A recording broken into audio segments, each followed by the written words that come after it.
এই অজুর বিষয়ে আমাদের বেশ কিছু ত্রুটি, বেশ কিছু ভুল ভ্রান্তি হয়ে থাকে।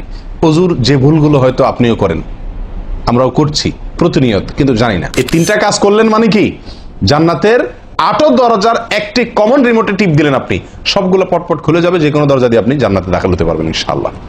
আমরা সকলেই কম বেশ জানি যে অজু বা পবিত্রতা এটা হলো সালাতের চাবি। নবী সাল্লাল্লাহু আলাইহি ওয়াসাল্লামের সূরা আবু দাউদে বর্ণিত হাদিস আসছে, তিনি বলেছেন মিফতাহুস সালাতি আত-তাহুর, সালাতের বা নামাজের চাবি হলো কি, পবিত্রতা বা অজু। তো চাবি যদি ঠিক থাকে, পারফেক্ট হয়, তাহলে তালা খুলবে। আর যদি চাবি পারফেক্ট না হয়, ঠিক না হয়, তাহলে সেক্ষেত্রে তালা খুলবে না। ওই চাবি দিয়ে আপনি ঘরে প্রবেশ করতে পারবেন না। মনে করুন জান্নাত হলো আমার ঘর বা গন্তব্য, ঢুকতে হলে আমাকে সালাতের তালাটুকু খুলে ঢুকতে হবে, অর্থাৎ সালাত পড়ে ঢুকতে হবে, আর তার চাবি হলো পবিত্রতা। তাহলে পবিত্রতা চাবি, তার তালা হলো সালাহ, আর সালাহ পড়ে আমি ঢুকতে যাচ্ছি জান্নাতে। এই অজুর বিষয়ে আমাদের বেশ কিছু ত্রুটি, বেশ কিছু ভুল ভ্রান্তি হয়ে থাকে। অজুর যে ভুলগুলো হয়তো আপনিও করেন, আমরাও করছি প্রতিনিয়ত, কিন্তু জানি না। তো সেগুলো নিয়ে আমরা সংক্ষেপে আলোচনা করব। নবী সাল্লাল্লাহু আলাইহি ওয়াসাল্লাম বুখারী মুসলিমের হাদিসে আসছে, তিনি বলেছেন লা তুকবালু সালাতুন বিগাইরি তাহুরিন, পবিত্রতা ছাড়া কোনো সালাত কবুল হবে না। প্রিয় ভাইরা, অজু দুই প্রকার, একটা হলো কোন রকম অজু, আরেকটা হলো পূর্ণাঙ্গ অজু। একটা হলো কোন রকম অজু, আরেকটা হলো কি পূর্ণাঙ্গ অজু। পূর্ণাঙ্গ অজু যেটা, এটাকে হাদিসের ভাষায় বলা হয়েছে ইসবাগুল ওযু। পূর্ণাঙ্গভাবে অজু করা, এটাকে বলা হয়েছে ইসবাগুল ওযু, অর্থাৎ অজুকে পরিপূর্ণভাবে করা। আর একটা হলো যেন ভাবে কোন রকম ভাবে অজু সেরে ফেলা। অজুর যে ফজিলত, অজুর যে ফজিলত মুসলিম বর্ণিত হাদিসে আসছে, নবী সাল্লাল্লাহু আলাইহি ওয়াসাল্লাম বলেছেন, যে ব্যক্তি পরিপূর্ণভাবে অজু করবে, পরিপূর্ণভাবে অজু করবে, ভালোভাবে অজু করবে, এবং অজুর শেষে কালিমাতুশ শাহাদা যেটা আছে, আশহাদু আল্লা ইলাহা ইল্লাল্লাহু ওয়াহদাহু লা শারীকা লাহু ওয়া আশহাদু আন্না মুহাম্মাদান আবদুহু ওয়া রাসূলুহু, এই কালিমায়ে শাহাদা পাঠ করবে অজুর শেষে, এই ব্যক্তির জন্য আল্লাহ সুবহানাহু ওয়া তাআলা জান্নাতের সমস্ত দুয়ার খুলে দিবেন।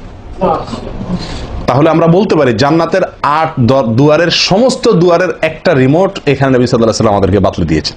একটি রিমোট, এই এক রিমোট টিপের সঙ্গে সঙ্গে 8 দরজা সব খুলে যাবে।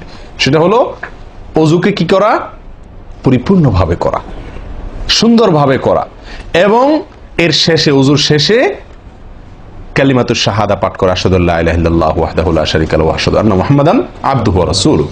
আপনি পাঠ করলেন, জান্নাতের সমস্ত দুয়ার এর রিমোট যেন টিপ দিলেন। এই তিনটা কাজ করলেন মানে কি, জান্নাতের 8 দরজার একটি কমন রিমোটে টিপ দিলেন, আপনি সবগুলো পটপট খুলে যাবে, যে কোনো দরজা দিয়ে আপনি জান্নাতে দাখিল হতে পারবেন ইনশাআল্লাহ। প্রিয় ভাইরা, এখন আসি আমরা অজুতে কি ভুলগুলো আমাদের এমন হয়, যেগুলো কারণে আমাদের অজুর পূর্ণতা নষ্ট হতে পারে। তার ভিতরে 1 নম্বরের ভুল হলো, যেটি আমাদের হয়ে থাকে অজুর ক্ষেত্রে অনেকেরই, সেটা হলো বিসমিল্লাহ পাঠ না করা। অজুর শুরুতে কি পাঠ করতে হয়? বিসমিল্লাহ। আপনি যখন হাত ধুয়ে তো অজু শুরু করবেন, দুই হাতের কবজি দুই হাতে অজু শুরু করবেন না, প্রথম কাজ, তার আগে আপনি কি করবেন? বিসমিল্লাহ, বিসমিল্লাহ বলে হাত ধুয়ে তারপর অজু শুরু করবেন।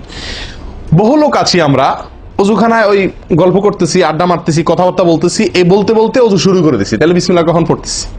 বিসমিল্লাহটা অনেক সময় অমনোযোগিতার কারণে, অবহেলার কারণে, অন্যমনস্কতার কারণে বিসমিল্লাহটা অনেক সময় আমরা বলতে ভুলে যাই। অথচ এই বিসমিল্লাহ পাঠ করা অজু শুরুতে অনেক বিশেষজ্ঞ আলেমের মতে ফরজ। অনেকে বলেন বিসমিল্লাহ পাঠ না করলে অজুই হবে না, আপনি যদি ভুলে বাদ দেন অজু হলো না। যদিও সংখ্যাগরিষ্ঠ ওলামাদের মতে এটা না, তাদের মতে বিসমিল্লাহ পাঠ করা এটা অজুর সুন্নাহ, এটা হলো অজুর কি সুন্নাহ। এটা আপনি যদি বিসমিল্লাহ বলে যদি অজু শুরু করেন, তাহলে অজুটার ভিতরে পূর্ণাঙ্গতা আসলো। অজুটার ভিতরে কি আসলো? পূর্ণাঙ্গতা আসলো। অজুটার ভিতরে, অজুটা আপনার হৃষ্টপুষ্ট হলো। এই অজুতে ইনশাআল্লাহ আপনার সালাত পূর্ণাঙ্গ হবে, যে সালাত আপনাকে জান্নাতে নিয়ে যাবে ইনশাআল্লাহ। তাহলে অজুর শুরুতে একটা প্রাথমিক ভুল হলো বিসমিল্লাহ ভালো করে না পাঠ করা। নবী সাল্লাল্লাহু আলাইহি ওয়াসাল্লাম বলেছেন, ইবনে মাজাহ হাদিস, লা ওযুআ লিমান লাম ইয়াযকুর ইসমাল্লাহি আলাইহি, ওই ব্যক্তির ওযু হবে না। হাদিসটি সহিহ। নবী সাল্লাল্লাহু আলাইহি ওয়াসাল্লাম বলেছেন, ওই ব্যক্তির ওযু হবে না যে ব্যক্তি ওযুর শুরুতে আল্লাহর নাম নেয় নাই, বিসমিল্লাহ বলেনি। এখন ওযু হবে না বলা হয়েছে, এই হবে না বলতে হাদিস বিশেষজ্ঞ ওলামা ইকরাম এবং ফুকাহা ইকরাম বলেন, এখানে হবে না বলতে ওযুর ওই প্রাণ হলো না, অজু পূর্ণাঙ্গ হলো না, অজুটা যেভাবে হওয়া দরকার ছিল সেভাবে হলো না, কোন রকম হয়ে গেল মার্শাল হাল, সালাত আদায় হয়ে গেল, দায়িত্ব খালাস হয়ে গেল, কিন্তু এটা যেভাবে আল্লাহ সুবহানাহু ওয়া তাআলা চাচ্ছেন, নবী সাল্লাল্লাহু আলাইহি ওয়াসাল্লাম চাচ্ছেন, যেভাবে অজুর নির্দেশ আসছে সেভাবে হলো না। যদি আমি বিসমিল্লাহ পাঠ না করি, তাহলে বোঝা গেল অজু করার সময় আপনি কারোর সাথে কথা বলছেন, খোশ গল্প করছেন, মোবাইলে আলাপ করছেন, অন্য কোনো ব্যস্ততায় আছেন, অন্য কোনো ধ্যানে আছেন, ওই অবস্থায় হাত ধুয়ে অজু শুরু করে দিলেন, বিসমিল্লাহ পাঠ করলেন না। এটা হলো একটা ত্রুটি। এই ত্রুটি আমাদের হয় কিনা মাঝে মধ্যে? অনেকে তো আছেন নিয়মিতই করেন না, অনেকে আছেন করেন কিন্তু ওই যে অন্য মানুষ হয়ে গেলে হাত ধুয়ে শুরু করে দিয়েছেন আর বিসমিল্লাহ আর বলেন নাই। তাহলে আপনি যে কোনো কাজের শুরুতে বিসমিল্লাহ বললেন কি না বললেন সেটা এত বেশি গুরুত্বপূর্ণ না, যত বেশি গুরুত্বপূর্ণ অজুর শুরুতে বিসমিল্লাহ পাঠ করা, কারণ এটার জন্য পৃথক নির্দেশ এসেছে। এমনি তো একটা কমন নির্দেশ আছে, নবী সাল্লাল্লাহু আলাইহি ওয়াসাল্লাম বলেছেন কুল্লু আমরিন জিবারিন লাম ইউবদা বিবিসমিল্লাহ ফাহুয়া আবতার ওয়া ফি রিওয়ায়াতিন ফাহুয়া আকতা। যে কোনো গুরুত্বপূর্ণ কাজ আল্লাহর নাম দিয়ে শুরু না করলে সেটা অপূর্ণাঙ্গ থাকে, কাজটা অর্ধেক থাকে, অর্ধেকা থাকে, অপূর্ণাঙ্গ থাকে, পূর্ণাঙ্গতা আসে না যে কোনো ভালো কাজ। কিন্তু অজুর বিষয়ে নবী সাল্লাল্লাহু আলাইহি ওয়াসাল্লামের আলাদা নির্দেশ আছে, অজু হয় না এমন কথা তিনি বলেছেন। তাহলে বোঝা গেল অজুর শুরুতে বিসমিল্লাহ পাঠের ব্যাপারে আমাদের সাবধান হতে হবে।